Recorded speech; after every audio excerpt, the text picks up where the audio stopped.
Welcome back, Steven. I'm glad that you're here on the show, man. How's it going? That was beautiful, brother. How you feeling? I'm feeling great, man. It's definitely always a blessing to have another day, so cannot complain, man. But I'm very interested and excited, for this conversation. I know we first connected when we had episode 23. Seems like that was a while back, but for those that are watching and listening, on that episode, we actually talked about personal development, finding your purpose, and just focusing on the process and strategies when you're trying to build a brand. But within this episode, what we're really going to tap into is mastering content creation. I would say Steven and AKA P.O.P, because that's usually what he goes by on his social media. He has done a great job with building his brand, I Am P.O.P, on social media, and he's going to take some time today to really share some of his secrets and just kind of share some gems on how you can do the same and being able to increase your influence when it comes to marketing to your targeted audience.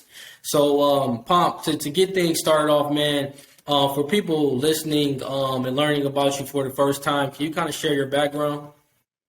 Absolutely.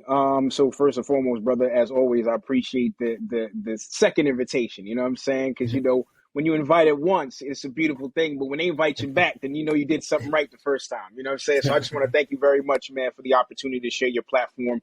Shoot, I've told you privately, but I'll tell you publicly, man. I salute you. I salute what you're building and the mission and what you mean to the culture, just as far as financial literacy. Because man, we really, really, really, really need that. And so I just thank you for your contribution to us, to our people, to our community, man. Truly, I salute you.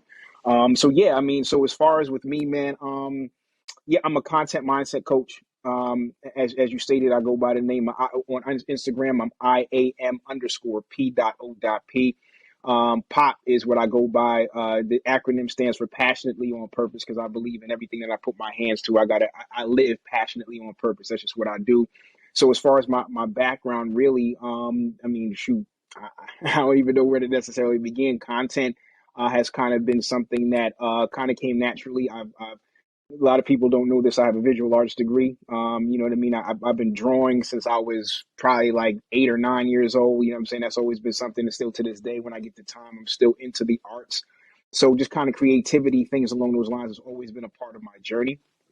Not necessarily know where I got it from, because my father actually is a content creator as well. You know what I'm saying? He does, he's been doing editing, and he's been doing video editing and all types of stuff. He's been a videographer for years. And so I kind of grew up, my cousins, like I got family that's in the arts, singers and writers and all that type of stuff. So I guess it was kind of in my blood, this kind of creative thing. And so that kind of carried on with me up until today. I didn't always do content creation. I was more so into, like you mentioned before, I was more so into the self-development space, and I still am. But I've just kind of taken that whole mindset piece, because I think what is a missing piece out of content creation is the mindset. Right. So I've kind of found a way to bridge my desire and love for personal development and inspiration and motivation, and plug that into my creative side, where I'm able to now teach, new entrepreneurs, 9-to-5 workers with side hustles that have less than 1,000 followers, how to create impactful and purposeful content, so they can actually go ahead and blow up, or not necessarily blow up, but I mean bring more exposure and bring more eyeballs to their product or their service or just their personal brand. And also help them to kind of build the confidence to become the people who feel as if they can actually consistently create content. So that's what I'm in the game for. Yes, thank you for sharing that. It's definitely great to see, how a lot of your background and your education, you actually learned a lot about just, creativity, just visual design. And with it being embedded in your family, I can see why you're so good at it, and why you've been able to pick up this skill set. So I want to kind of start this conversation off with, why do you think that it's important to start creating content? For those that may be listening, they have a business, or let's say they're even trying to build a personal brand. Why do you think it's important to create content? Well, I look at it like this, bro. In this digital age that we're going into, right? The reality of it is that we're going into a digital space. We are currently living and existing in a digital space, whether that's social media, which you got the metaverse, you got, NFTs, you got all of this discussion happening. So we're living currently right now in a digital space. So to not create content and to not leverage or market your business on a social media platform where the world is, not just one or two people, not just your grandma and your auntie. I'm talking Instagram alone has active, I think 1.7. When actually not 1.7, well, a little over 1 billion active users. So literally the world is on these platforms. And so if we're not taking advantage of these platforms, then it's almost like, you remember back in the day, I mean, I'm sure we're not that far apart as far as age is concerned, but you used to have phone books, right?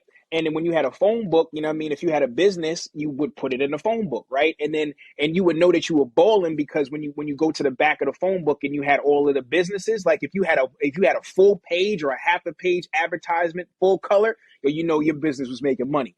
But that's how you were able to push people into your business. You know what I mean? People was buying out ads in grocery stores and on a little shopping carts. I remember the grocery store that I used to go to with my mom.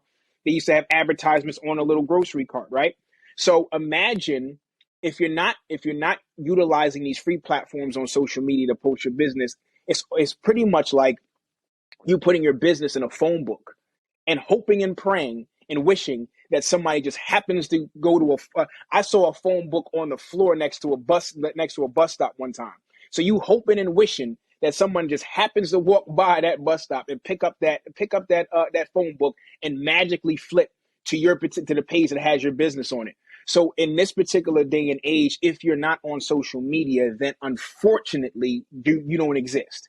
So the reason why I really press 9-to-5 workers who have side hustles or new entrepreneurs who really, really take social media seriously, particularly Instagram, is because Instagram is so robust with the tools and the resource that it is. And you have to start looking at social media not as a toy, but as a tool.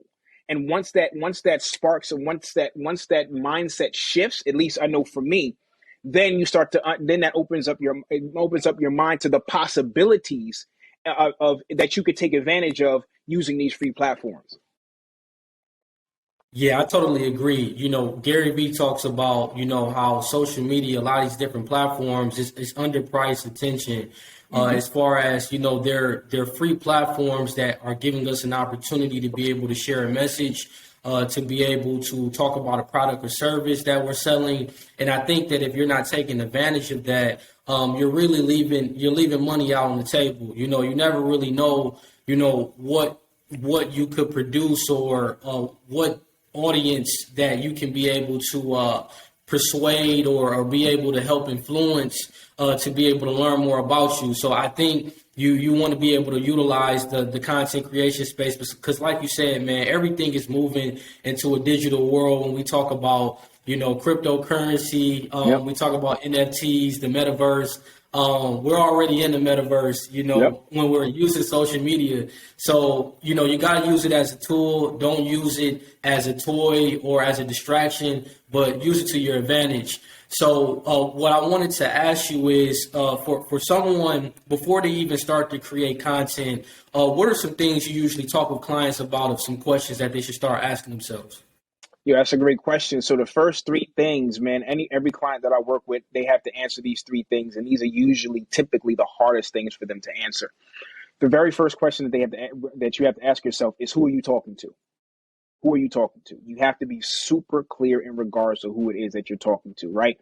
Because this is going to inform your content. This is going to inform your research. This is going to inform your study. All of these things, knowing who you're talking to is so poignant, and you have to be super clear about that, because then that's going to allow you to really become an expert in your particular niche or your particular field when you're clear about who you're talking to. Number two, what is their pain and their pleasure point? What is their pain or pleasure point? What is it? What's going on with them? What's keeping them up at night? Where are they stuck? Right? How is it that what you have, well, let's get into the third question, but what is their pain and pleasure point? Okay. What is, you have to think about, them. You have to take them in consideration and look to see how it is or what are the things that are hindering them to getting to where it is that they want to be. And the third question that you have to ask yourself in relation to question number two is, what is the solution do you have to solve that problem? Right? What solution do you have to solve that problem? So now once you dig, you know who you're talking to, then you dig deeper into who it is that you're talking to by acknowledging their pain point and acknowledging the places where they're stuck. Now you can start developing solutions to those problems. And then you package that. Once you answer those questions, you package that in your content. Because now when you're talking, people who need what it is that you're talking about, like, oh, hold on, he talking to me. Oh yeah, no, I am a new entrepreneur. Oh yeah, I do got a side hustle and I'm working 9 to 5. Like, hold on, let me tune in on what my man's talking about. Dad, yo, how we know that that's keeping me up? Like, how we know that I'm stuck right here? You know what I'm saying? And before you know it, without you necessarily directly talking to you're directly talking to the person. But when you show up, when you package that into your content and you show up, then what happens is that people, you're based on your words, and because you know your audience, you know keywords, right? And the people that you're trying to attract are hearing those words. They're hearing what it is that you're talking about, and it's resonating with them without them even realize, like, yo, who is this dude? Before you know it, you begin to build your audience, because now you're leveraging yourself as a resource. So content is not something that has to be overcomplicated. You simply package the answers for those 3 questions into your content, and you show up every day as the solution to their problem. And that's how you get your foot in the door and start to build community and start to build out your tribe.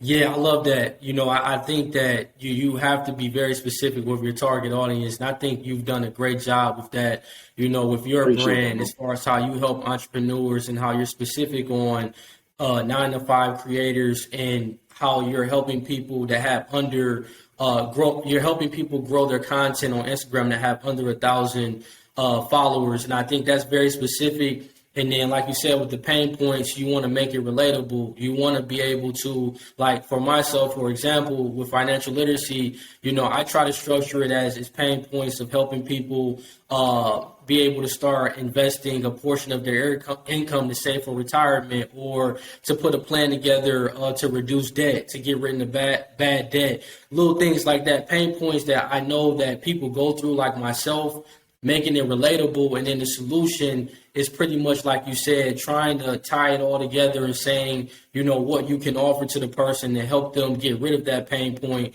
So I think that's, a great strategy as you're starting to wanting to figure out how you want to go about talking with your content.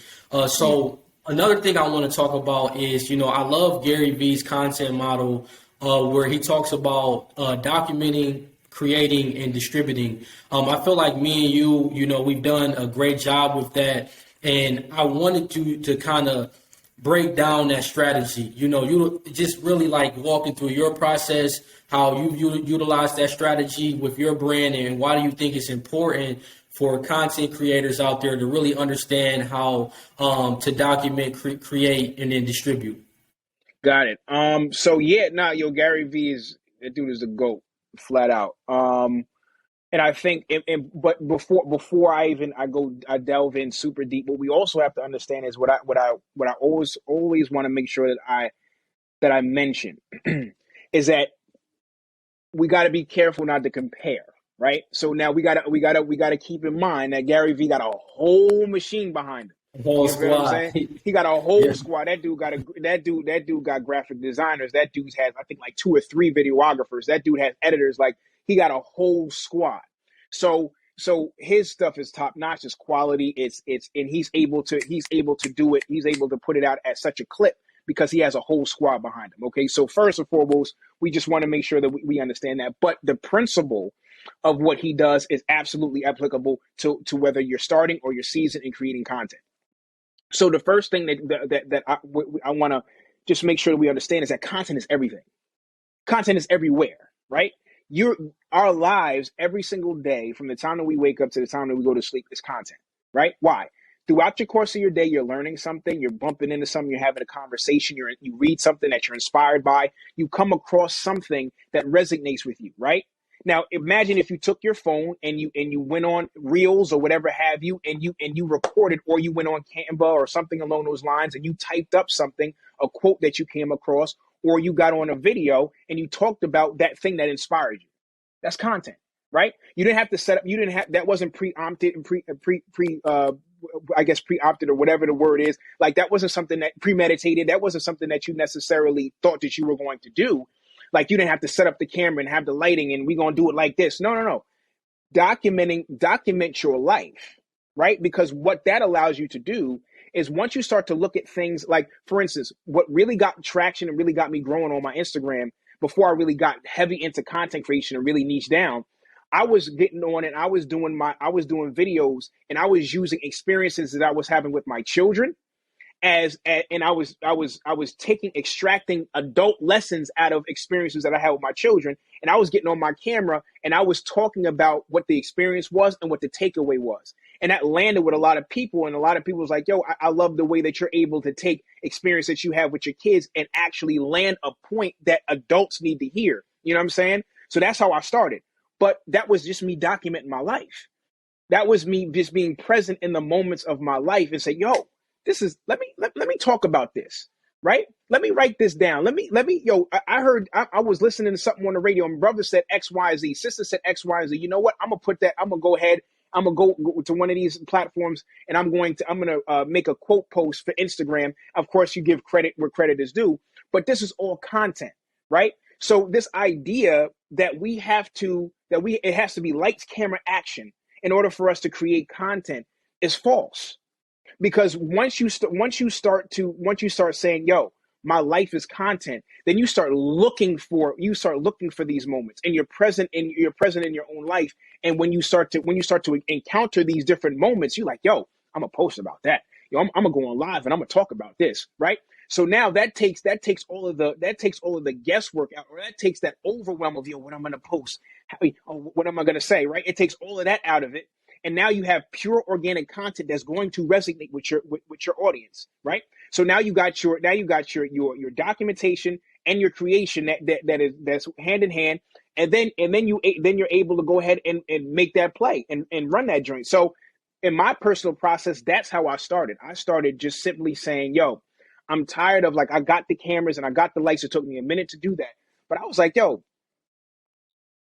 I'm just going to be present in my life. And yo, I just had this conversation with my son, and this is the takeaway. So you know what? I'm gonna turn that joint into educational, entertaining video, right? For a minute long. You feel what I'm saying? So I think the principles of Gary Vee's system is absolutely applicable. You have to find out where it fits for you and begin to apply it. And what I say is, set your pace, right? Gary Vee and somebody else might be able to post 3, 4, 5 times a day because they got a squad. If you can only post once a day, that's a beautiful thing. Just show up, right? Just show up. So if you apply the documentation, it makes it a lot easier. If you're documenting, it makes it a lot easier, because when you're documenting, all you doing, yo, listen, get your phone out, even if it's a vlog. Like I was doing, I'm going to actually start doing vlogs again. I'm out with my kids and I'm just vlogging, and I'm vlogging. So you're documenting your everyday life, right? Somebody's going to be able to resonate with that. So you're throwing some gems in there. You're throwing some quotes in there. You're throwing, you know what I mean? So it doesn't have to be overcomplicated. You don't have to overthink it. And so if you follow those principles, man, that's going to help you to begin to, and you incorporate it into your own strategy. I think you'll be able to, you'll find that creating content is going to become a lot easier for you. Yeah, and you've talked about this on your social media, but I think another way to kind of prevent yourself from overthinking of what you're going to post is, you can take other people's content and you can kind of share, the successes, or share, the creativity of someone else that you follow. Like, for example, if you see someone that posted something about investing or something about anything, you can kind of clip that and you can put it into your own little way. So I like how you've done that with your channel, how you'll share different things that you've seen that either something that's trying to get people to think from a personal development or just a content creating standpoint. Now, can Well, you, let me, you yeah, no, no, and that's a great, no, that's a great point too. Yeah, no, you can curate other content. If Carry, yep. if there's other creators, that are dope, that are doing that are not. But now you got to be careful though, because Yeah, first of all, you got to give credit where credit is due. Second of dude. all, use when you're curating other people's content, you still have to make sure that you're able to put your spin on it. So it On still it. has to be so it still has to be relevant to your audience. You feel what I'm saying? So Hmm. just kind of grabbing something because it's popular, but if it doesn't meet up with, if it doesn't align with your brand, if it doesn't align with your niche or your audience, then it might be popular, but it's not going to be in the long run. It's not going to be productive for you. It's not going to be profitable, as I like to say, for you, because it's not an alignment. But you can definitely, that is definitely another way for you to be able to take some of the guesswork out of it. If you find something that someone says like, oh, yo, that aligns with that resonates with me, and I know it's going to resonate with my audience, by all means. And Instagram makes it super easy now when you can share videos, reels, all of that. You can remix reels, we can remix videos. Like, oh yeah, yeah, absolutely, absolutely. Everything doesn't have to come from your head. If someone Head. else says it, you know what I'm saying? If someone else says it and they said it, if you like, yo, he said it better than me. Go ahead and take that right quick. You know what I'm saying? Just make sure you give him credit. But go ahead and take that and add that to your arsenal for sure. Yeah, and I think like another strategy that I've done is like, if I'm reading like an educational article or a blog, I'll take something out of it and I'll do like a tweet and then I'll kind of add my own thoughts to it, but I'll take like the main theme out of the blog. So that's kind of a strategy of something I've done. And, I think like what you said, giving credit when credit is due is always the right way to go. And I've been noticing a lot like with the green screen on Instagram, how like you can have somebody talking in the background, or it could be an article in the background, and you could kind of just pull up the green screen and just give your thoughts on it. So Yep. this kind of creative things like that on how you can be able to take out the guesswork. And the biggest thing is you just want to like you're saying, Pomp. Just put in the work, stay consistent, and just get them reps in. The more Yes, times sir. you actually get out and you post content, it'll become more comfortable. At first, for me, it was tough. I had the imposter syndrome. I had all that type of stuff going on. But as I did it more and more times, I became more comfortable. So, can you kind of talk about like simplifying the process? I think that one thing that I love that you talk about is how like you kind of block out like your calendar, or you have a day just set for documenting. Then you may have a day where you're actually trying to come up with the caption ideas. Can you talk about how you really simplify the process and automate the process where it becomes easier when you're creating content? Absolutely. So it goes back to those three questions, right? Once I got clear on who I was talking to, once I got clear on what their pain point is or their pleasure point, and once I realized and was clear on the solution that I had to their problem, content became super easy for me. Because if you look at my page, I'm literally talking about the same thing over and over again, just from different avenues, just from different perspectives. So what I do, what I have done, and I recommend this recommend this when I'm working with clients as well. Once you're clear on those things, what you start doing is interviewing yourself. So you might want to do a list of questions, maybe 6 to 10 questions, right, that your audience would ask. So if you were sitting with your audience or with your particular avatar, the person that you're talking to, right? What are some of the things that they would ask? What are some of the things that they would be interested in, right? And begin to think through it from their perspective. And then you write questions, maybe five, it might be three, might be five, might be 10 or more. And then you begin to make content answering those questions, right? And then what happens is that as you create content answering those questions, as you're recording that content, guess what's going to happen? Something else is going to pop in your head, like, oh, you know what? I said this in this video, but I didn't say this. Like, this is another thing that I could also add to that. And before you know it, that one question turns into three questions, one main question, and like, you know what I mean, and like some what do you call some sub questions underneath that. So once I got clear on that, content became extremely, extremely, extremely easy for me. So now what I'll say is I'll have a theme for the week. I'll say, okay, for this week, I'm just going to be talking about how to create video content with confidence, right? So now what I simply do is, for some reason, my car is my creative space. I don't even know, particularly, with reels, you know what I'm saying? With reels, that's another thing. You want to shoot your reels with your phone. I mean, people shoot them with their camera, but what I'm finding is, and I'm, from what I've read in some, talking to some other creators, they're finding that the reels that they're creating with their phones, like organically, those things are doing better than when they get, the doctored up content, the edited stuff on the dope cameras and all of that. So anyway, if you don't have that, cool, your phone is sufficient enough. But I'll say for the week, I'm going to talk about this. This is going to be my theme or my topic for the week. And then what I'll do is for me, it's reels first and then everything else. You know what I'm saying? I go reels first and everything else, because reels right now, short form video is not just on Instagram, but if you look across the the scope of social media platforms, short form is where they're going. So I work from reels and then I work my way back. And what I do, you could work with reels, and I do heavy video on my particular page, but that's not everybody's thing. So I'll do reels, and then if I'm going to do carousels, all I do is I'll take the caption from my reels and I'll create a carousel out of it, right?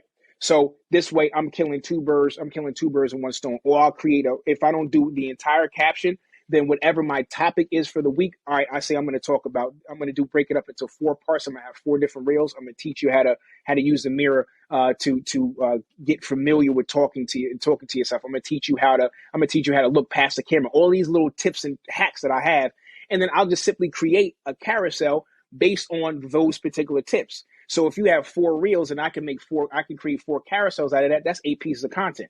If I'm posting one time a day, that's a week plus of content. You feel what I'm saying? So it's just really kind of playing around. And also what you can also do is with the reels, if you have your main point, what you can do is then you can just extract that one point out of your reel, and you can create a dope little, like a little quote post, if you will. That's what I like to call it, where it's just like a blank background, a black or white background, and you just put your tip on there, and then you just kind of go into the captions and dig a little deeper into that. So if you want to go with that, you got 4 reels, 4 carousels based on those reels, and 4 of just highlighting just the tips from that. That's 12 pieces of content. If you post them once a week, that's almost a week and a half. That's almost 2 weeks worth of content right there. And that gives you more than enough time for you to be able to re-up on your next, you know what I'm saying? Because what I typically do is I typically take a look and I do it on a weekly basis.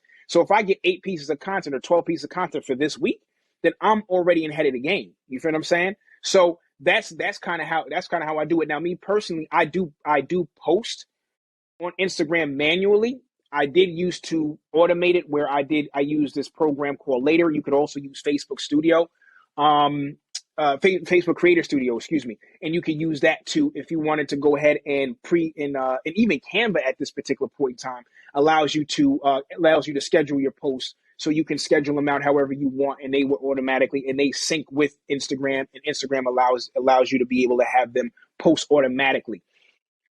I did some research and they were saying, and although Instagram allows it, the whole idea for them is for you to be on the platform.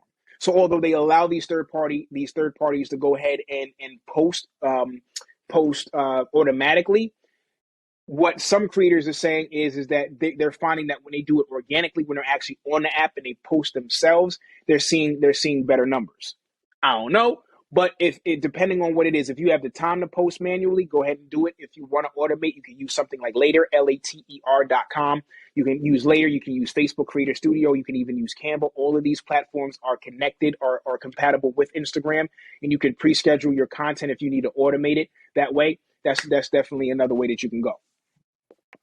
Yeah, that's great advice. I've just actually my first time hearing about, as far as how it's a little bit more traction on the reels as far as doing it from the phone. Usually the way I've been doing it is like I'll record just with my camera, and then I will go and edit it like through Canva, take the clip out where what I wanted specifically, put it in Canva, and then I just kind of use the video size to determine the right aspect ratio for the reels. Sure. But you're probably right though, because I mean I've noticed that. I think maybe one time I did do a reel where it was kind of me just recording off of the phone, and my numbers were analytics was a lot better. So I don't know what it is, Yeah. but probably is a good strategy. Yeah. So I wanted to get your thoughts on, like, how do you feel about, I hear a lot of just with Gary Vee and just with doing a lot of market research, how like TikTok and LinkedIn, they are really great for organic reach right now. Like with Instagram, you have all these algorithms, Facebook, where it's kind of hard to, I'm not going to say it's hard, but let's just say TikTok and LinkedIn, you can kind of get it out to more eyes because it's just more of an organic reach. Like, what are your thoughts on that? Do you think that, I don't know if you're creating content now on those platforms, but like, what are your thoughts about that as far as like, people that want to create content and they want to try to get as much reach as they can? Would you tell them that those are some good alternatives to look at, as well? Sure, absolutely. I mean, look, TikTok, I was on TikTok. I don't use it. I don't use it at all. And I don't use LinkedIn, but I've been scoping it. And I think I'm going to definitely make, take my talents over to LinkedIn as well because of what they're trying to do with the platform. They're trying to make it compete with the big dogs. So with that, with that, of course, and even TikTok. So with that, the reward or what they would want to do, what makes sense, is allow people to come on there and get organic reach, right? Because you read article after article, and you've heard it from creators, Instagram, as far as the engagement, it seems to be sinking. Why? Because now they've blown it up to the point now where they can monetize off of it. You know what I'm saying? So now it's like, okay, they're trying to get it where people can pay to play. Although there is ways, if you show up consistently, there are ways for you to continue to grow organically.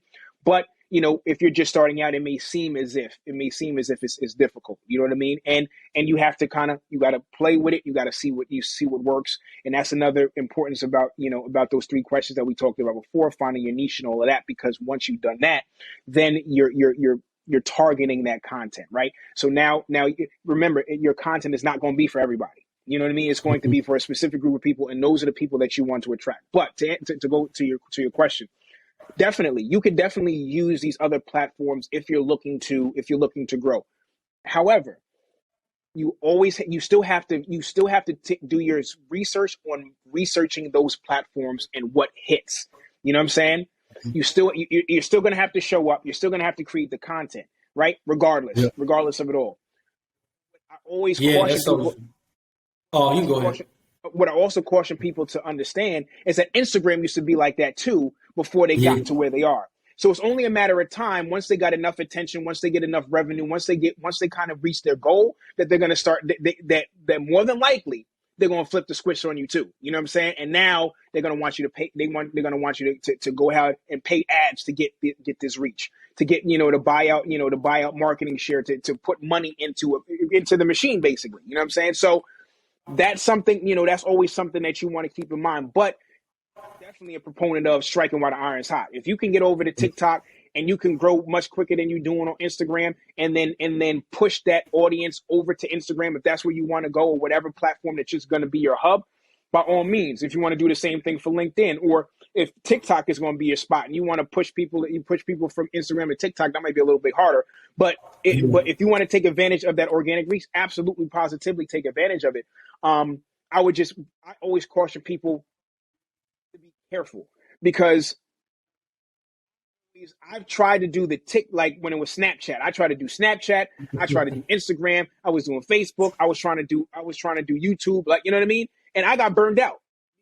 Yeah. You could repurpose a lot of the content. There's like some of those platforms are still have their own kind of vibe.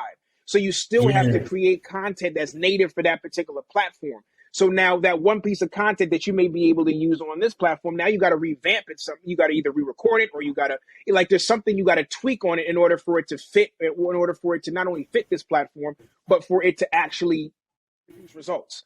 So we say master one first, maybe two, then then go ahead and explore others. You know what I'm saying?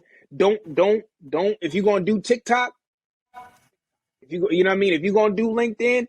You know what I'm saying? If you're gonna do Instagram, do Instagram. And then once you have mastered that, once you have gotten comfortable there, and you know how to create, you get into your creative flow as far as content is concerned. If you want to explore other platforms, by all means. And plus, on top of that, by that time you got a body of work that you could actually use. And again, you've worked out all your kinks. You know who you're talking to. You have your clarity, right? I always say, if content is king, clarity must be queen, because both of them work hand in hand. So once you got that clarity, you can go any platform for real. You know what I'm saying? But to answer your question, now I don't knock anybody. If you want to go after that organic reach and just see if you could build something faster, by all means. You know what I'm saying? And then take that in again. If Instagram is going to be your main hub, ultimately you want to push that, or YouTube or whatever. You want to push that traffic. Get those eyeballs and push it to someplace else, whether it's to a funnel or to your own personal website or whatever. Do it. Yeah, man, it's a great point how you said not getting burnt out. I had to pull up. I'm actually reading a book right now called YouTube Secrets, the ultimate guide to growing your following and making money as a video influencer. Sean The Cannell? authors are Sean Cannell and Benji Yeah, Travis.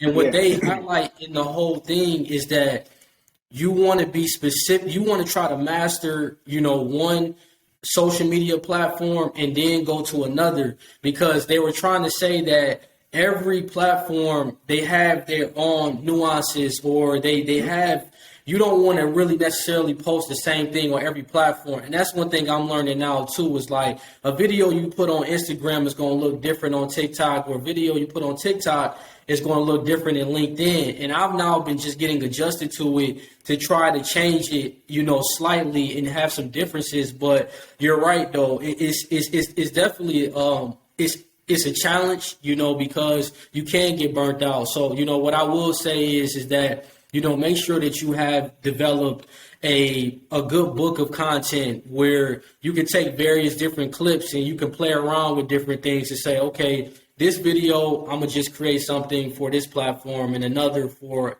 another platform. So that's kind of what I've done, just taking the history of my content and changing it in different ways. But you're right, man. Try to be specific, on one thing, master one thing, and then move on to these other platforms and kind of repurposing your content. Yeah.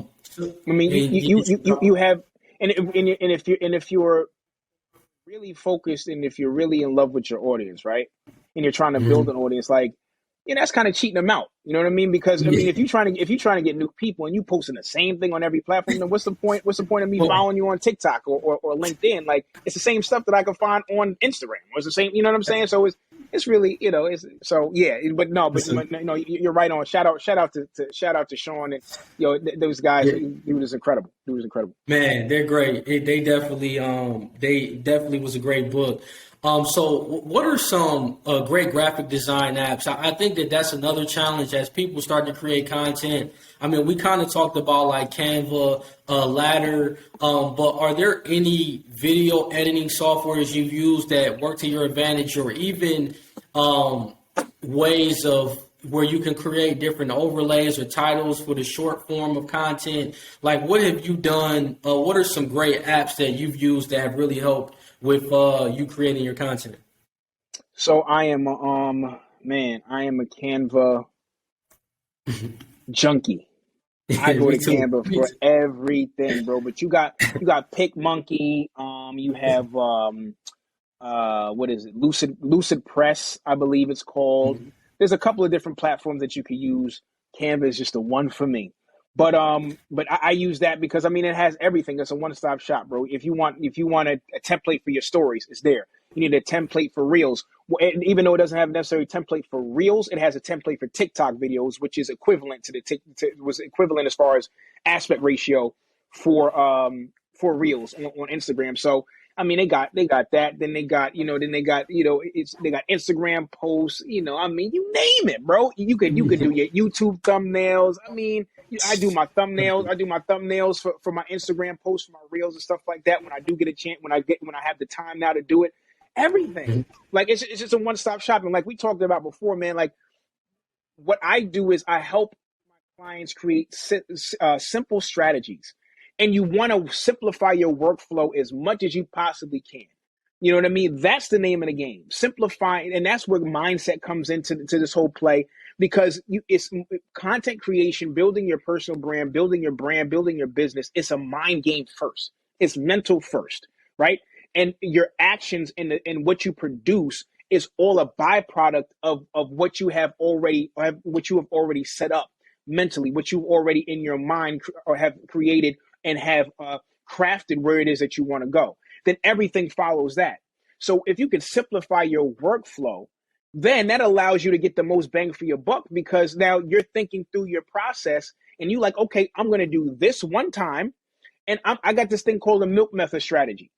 I literally take one piece of content. So if I'm recording a YouTube video, I record a 3 to 5 minute YouTube video, and I'll literally milk that joint for 10 to 15 pieces of content, from audio to visual to just, just pictures of it. Like, yo, I'll milk that bad boy for 10 to 15 pieces of content. Simplify my workflow. Work once and get the maximum and milk that thing for all it's worth. Because what ends up happening is when you simplify your workflow and you get laser focused and you say, look, this is my topic. This is what I'm gonna talk about. Not only can you break it up and become creative in multiple different ways. This is why I teach video content, because video content is so versatile and you can do so many things with it. But you can take that, and then now if you have a carousel, you have video content, you have a quote post, and you can even go to like what is called, if you go to headliner.com, and you could take your audio and you transcribe that bad boy into not transcribe it, but you could just rip the audio from the video and create like a little backdrop for the audio and stick the audio on top of it.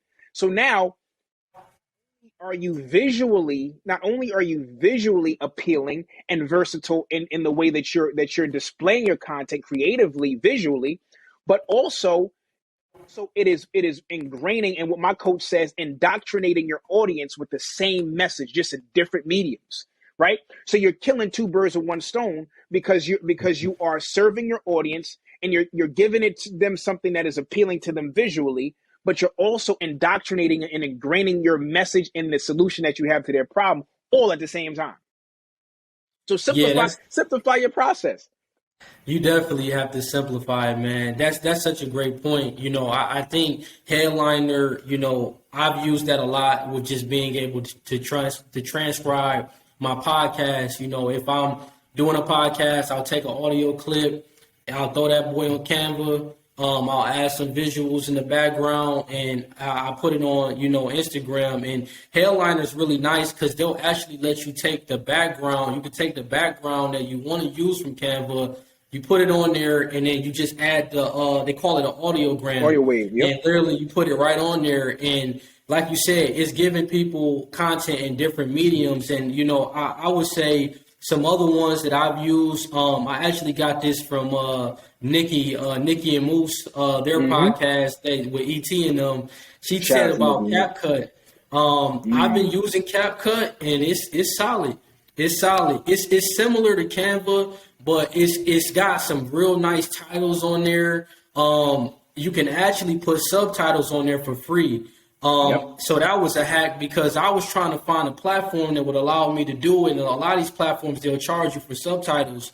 But I think that, that plays a role too. I feel like with creating great content, you not only want your visuals to be on point, your solution of whatever you're talking about, your message, but I think like the subtitles, I forgot the statistic, but I feel like a lot of people will listen to a video with the volume off. Like, you talked about at the beginning how, everything that we consume is content. There's some days when I go on TikTok or Instagram, I'm just looking at the video with the silence, but I can see the subtitles. So I think, how do you feel about that? Like, as far as the subtitles and things, do you think those are things that can kind of help with the that's major, bro. And CapCut is crazy. CapCut is crazy. Like I nuts. InShot, InShot doesn't have InShot. The what I'm saying. InShot is a dope video editing app. When you're recording your video, if you have an iPhone, and I believe it might be on Android too, I use a app called Filmic Pro, Filmic, Filmic Pro. And basically it takes your camera, your native camera from your phone, and it makes that joint, like, it literally has all the features. for those who'll be listening who are familiar, like f-stop and aperture, all of those different things that kind of help you. It gives you creative control over your video. So basically, the same features that you have on some of these, some like this Canon that I have in front of me right now, you have the same options within Filmic Pro. When I bought it, it was like I had it for years, so I bought it. I bought it. I bought the app. It was like $15. I don't know how much it is now. I haven't checked, but it upgrade, an upgrade. So you can use that to instantaneously upgrade the quality of your video. And then you have CapCut.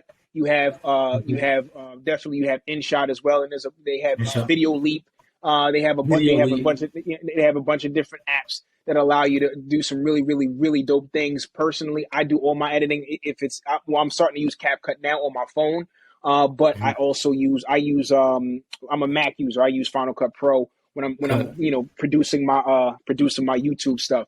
But yes, captions are huge. I've started to incorporate them. And I read a lot of the same things that you're mentioning, that a lot of people are watching it and they're reading the subtitles. They can't. They're at work, or they're in a place where they can't necessarily listen to it, so to speak, with volume.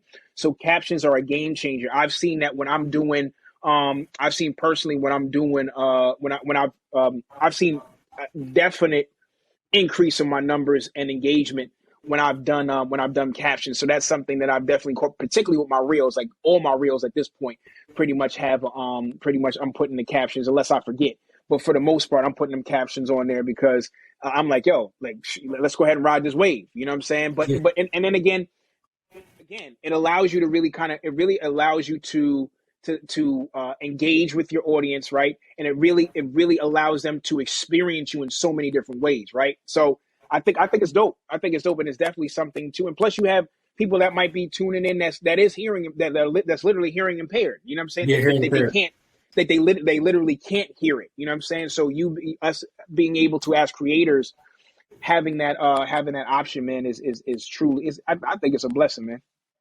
Yeah, I definitely, I've started using captions. I probably would say in the last 6 months, and I have been getting a lot of good engagement. It definitely, it applies. It helps a lot of people, especially like you said, people that have like a hearing impaired. You want to be able to make sure that your content is available for everyone, and that you can appeal to any type of learning disabilities or anything someone may have. I wanted to get your thoughts on. I think search engine optimization is another thing I've really been tapping into as far as like hashtags. I think when you're creating content, you want to be very precise with your hashtags.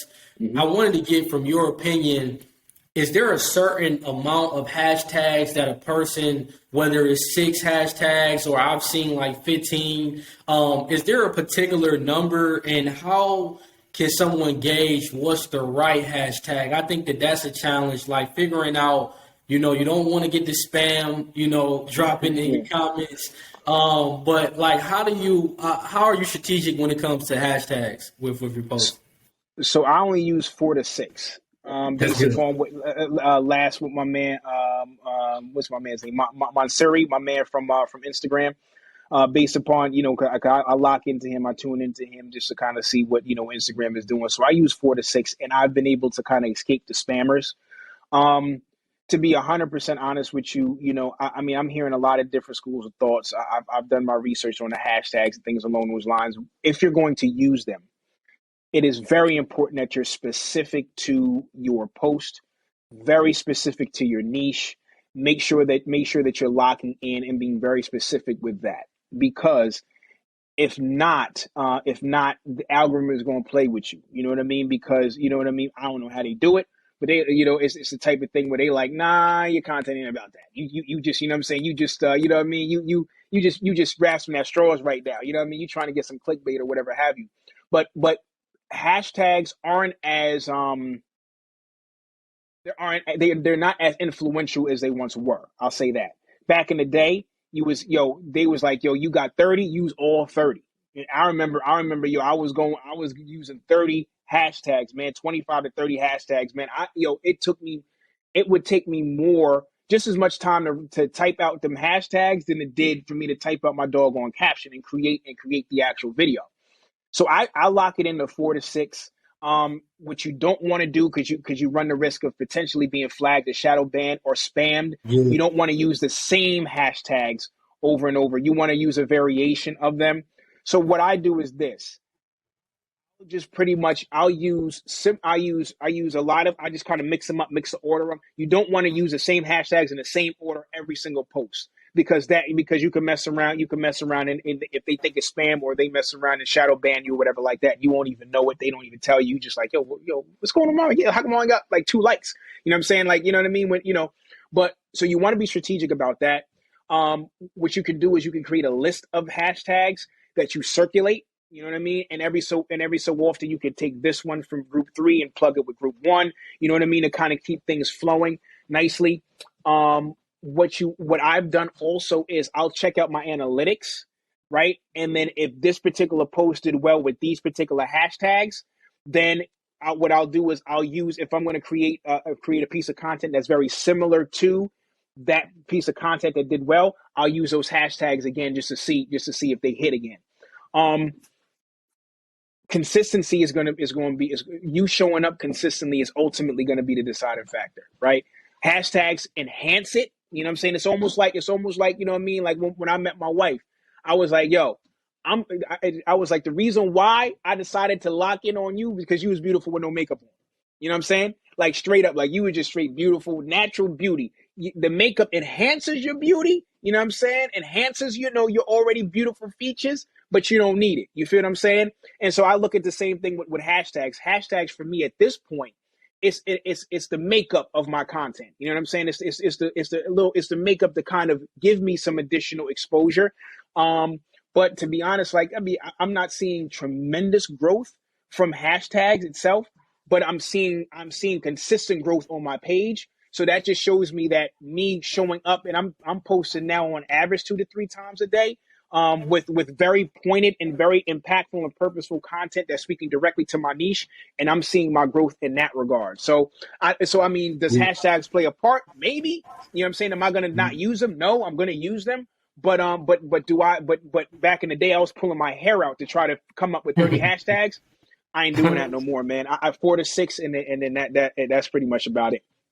Yeah, I do about 4 to 6 too, and a lot of the points that you're hitting on is things that I've read in courses and books. Is that it shouldn't be your message of your content, the purpose of your content is going to be more important than the hashtags. Like it's more of, like you said, you're just adding something on top of the post that can be an enhancement, but that.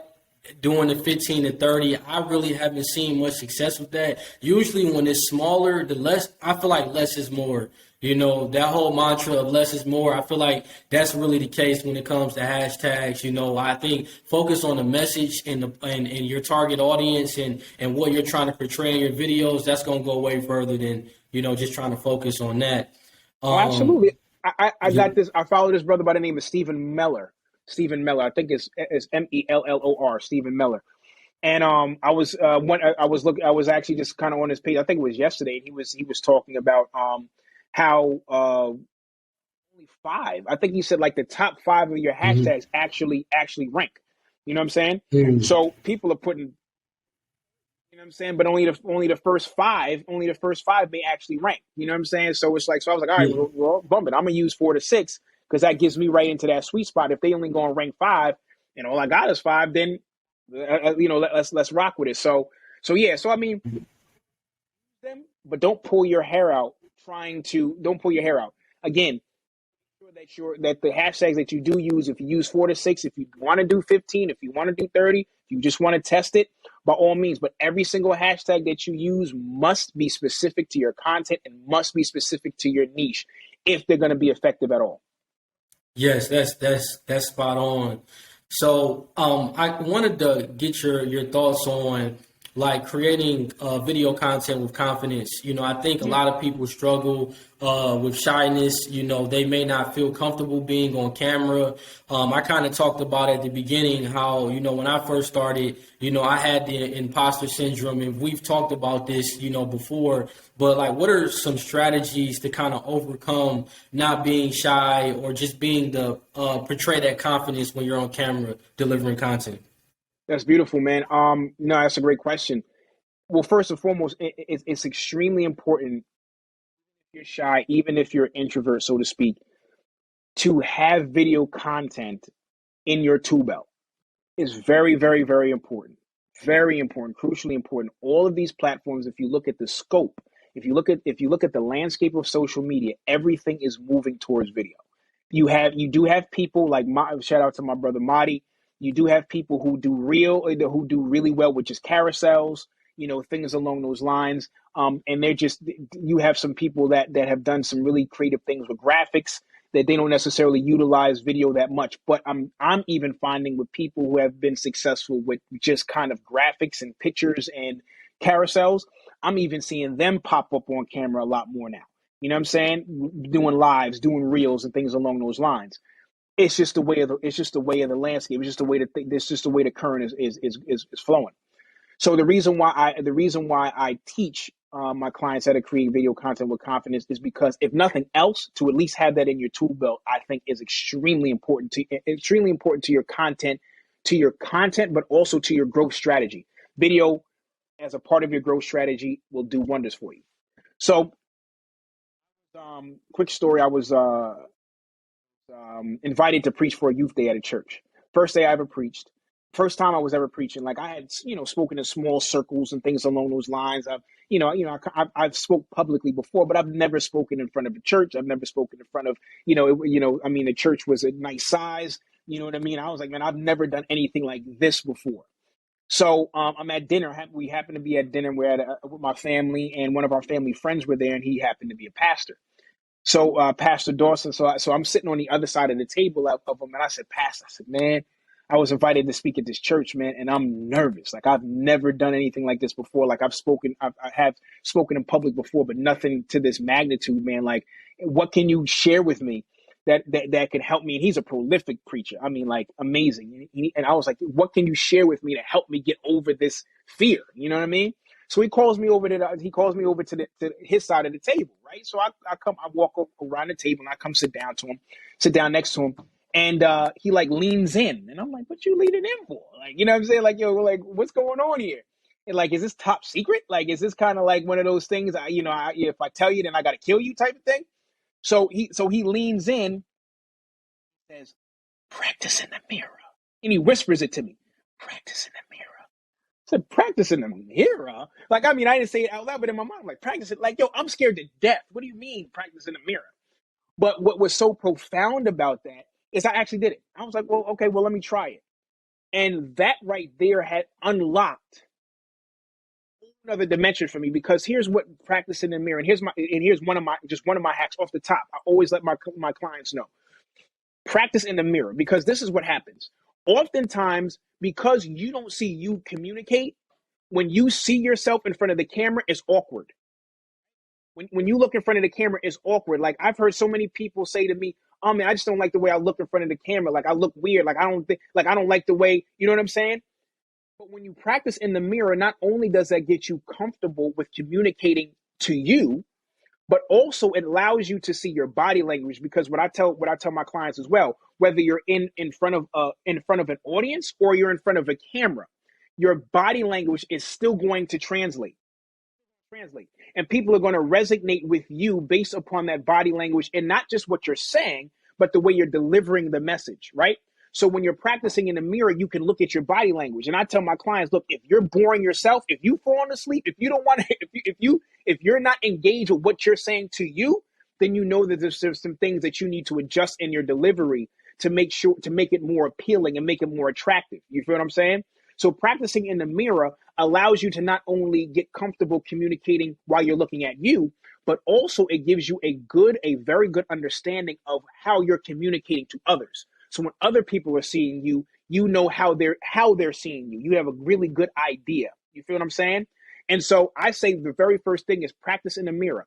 Whatever your script is, get in front of the mirror and just start talking about your subject matter. Start talking about your expertise. Start talking about the things that your experiences, those things that you would be talking to your audience about. Get in front of the mirror and just, it's going to be awkward at first because you're going to feel stupid because you're talking to yourself and you're talking to a mirror. But before you know it, once you get comfortable there, when you cut the camera on, you're looking at somebody who's familiar. So now that takes that awkwardness out of it, because think about it. When you're talking to somebody who you know, when you're talking to someone who you have established a relationship with and that you're comfortable with, automatically you're confident. It don't matter what it is you're talking about, right? Because you know the person that you're talking to, right? So that's what your audience, when you know the person that you're talking to, you don't feel as anxious. When you're looking into the camera and you're looking at yourself because you've practiced in the mirror, you're comfortable with the person that you're talking to. So you don't feel awkward anymore.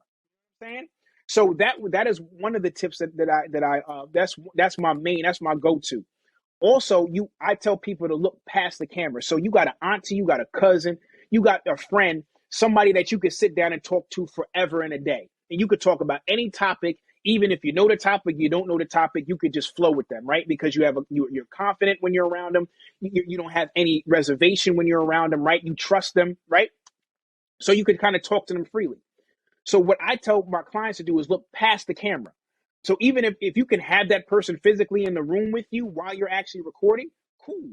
If you can't, you can use your imagination and use the camera as that person that you're talking to. So look past the camera. You're not looking into a camera. You're looking at the person that you are comfortable with. So now, when you're seeing that person's face and you're using your imagination, when you're talking, it's all in your body language. It's all in your demeanor. You're going to automatically become more confident. Your shoulders relax. Your gestures are more in sync with what it is that you're trying to say. It's less ums and ahs because like you're not getting caught up in trying to think about what it is that you have to say next because you're comfortable. This is your safe space. The third thing that you can also do or keep in mind is that when you're in front of the camera, think about it as a presentation. Think about it as so you're having a conversation. You're not making a presentation. You know what I mean? When you have to make a presentation at work or something like that, that comes with a level of anxiety and discomfort, right?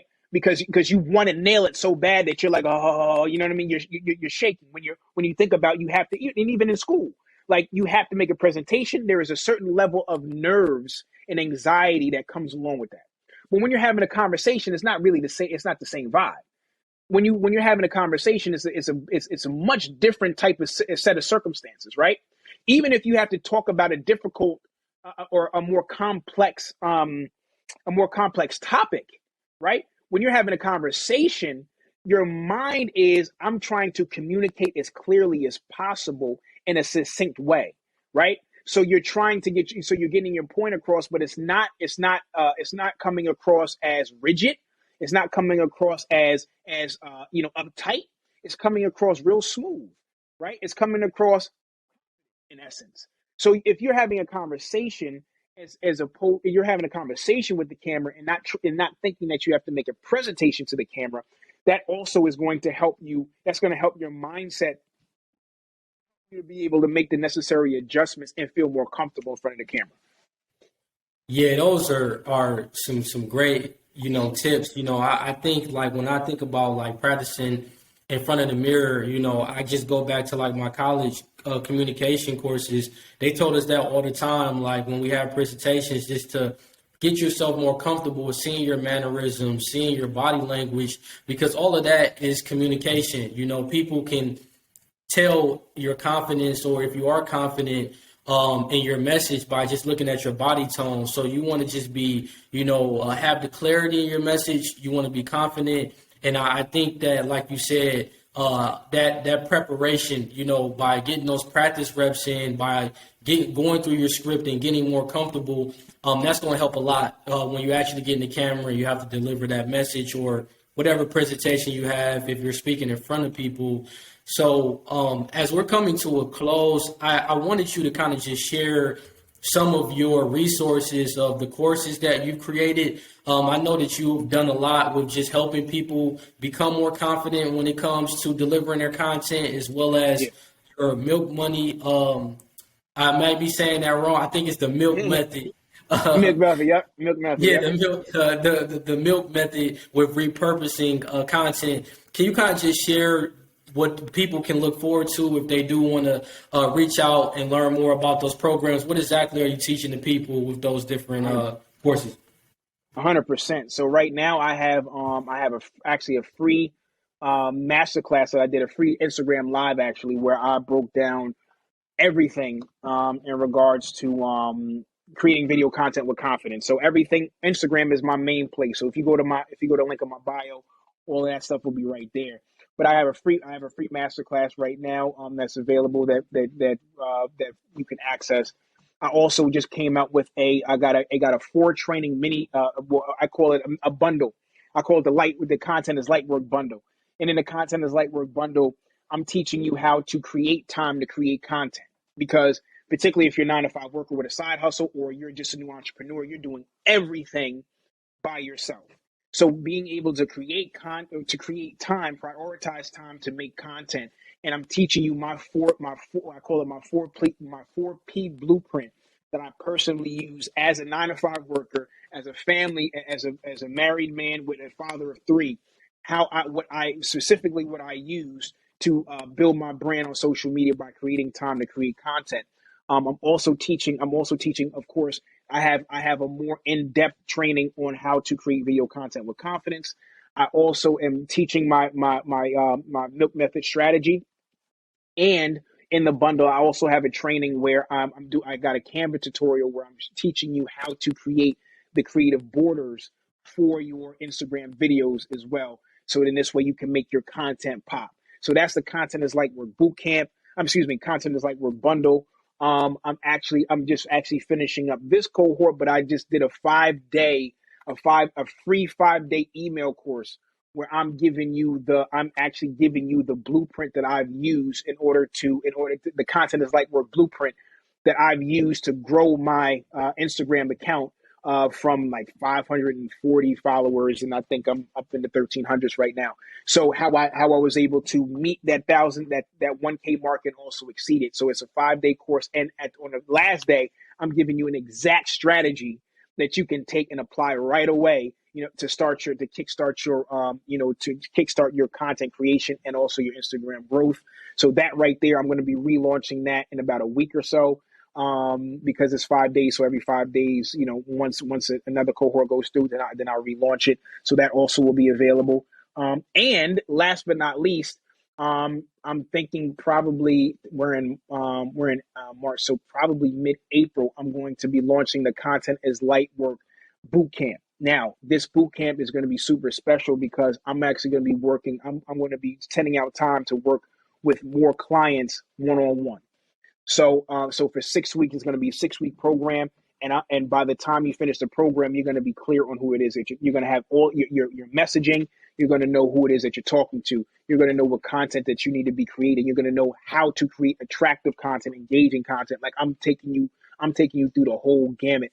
And so you'll be able to work with me one-on-one for 6 weeks in order to build out your content strategy and get you off to the races. So that's what we got going on right now, bro.